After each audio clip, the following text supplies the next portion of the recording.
What's one of the biggest hidden risks in rainfall runoff modeling?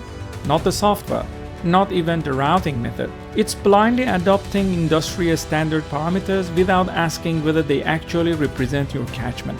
Today we will unpack the strengths, limitations, and common misapplications of industry standard parameters, from SCS curve numbers and Manning's coefficient to time of concentration and rainfall losses, and show you how experienced modelers use them properly. Stay with me. Industry standard parameters exist because hydrologic modeling almost never has perfect data. So the industry relies on published standards and guideline values developed from previous studies and calibrated catchments. They provide consistency, accessibility, regulatory acceptance, and a practical starting point for modeling.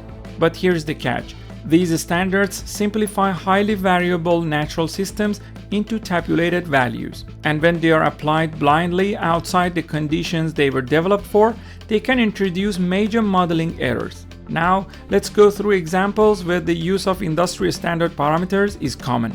Let us start with probably the most commonly used parameter, the SCS curve number. Curve numbers estimate runoff potential based on soil group, land use, hydrologic condition, and antecedent moisture. Curve numbers are not universal truth. They are empirical approximations tied to specific assumptions and conditions. Therefore, using them blindly may produce a model that appears calibrated but fails to realistically represent the hydrologic behavior of the study catchment. Next is Manning's coefficient N. We all know it controls flow resistance, but many underestimate how dynamic it actually is. Vegetation growth, debris accumulation, sedimentation, seasonal changes, and even flow depth can significantly alter effective roughness. Therefore, assigning a single N value across an entire compound channel or floodplain is not right. Manning's coefficient is highly site-dependent and should never be treated as a copied table value. Time of concentration, TC, is another parameter for which different empirical equations can yield drastically different answers. TC directly affects rainfall intensity selection. Therefore,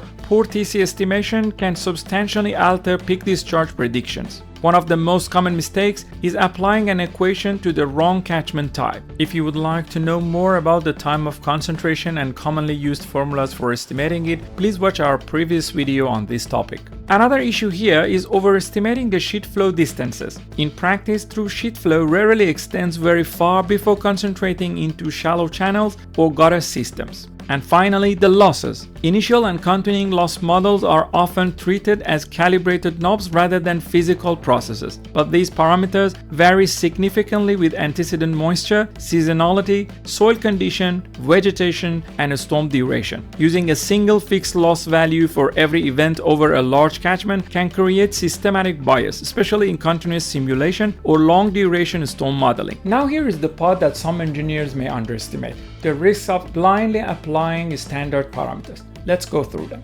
One major issue is geographic transferability. A parameter developed from humid agricultural catchments may behave very differently in arid, tropical, urbanized, or highly modified systems. Another issue is the scale dependency. Some parameters were developed from small experimental plots, but later applied to very large watersheds where routing, storage, and spatial variability dominate the response. And then there are hidden assumptions. Many empirical methods assume conditions like uniform rainfall, steady flow, or specific antecedent moisture conditions, assumptions that are often violated in real applications. Despite all these limitations, industry standards remain extremely valuable. They provide defensible starting points, embed decades of empirical research, and allow projects to proceed where detailed monitoring data simply doesn't exist. The issue is not using standards, it's using them without verification. A parameter table should never replace engineering judgment. So, what are the best practices? First, treat the standards as a starting point, not the final answer. Second, always verify parameters against site conditions through desktop assessment, field inspection, or observed data where available. And finally, document everything: the source of parameter, why it was selected, its applicability, any adjustments made, and the limitations involved. This documentation is often just as important as the model itself. And this is the key takeaway.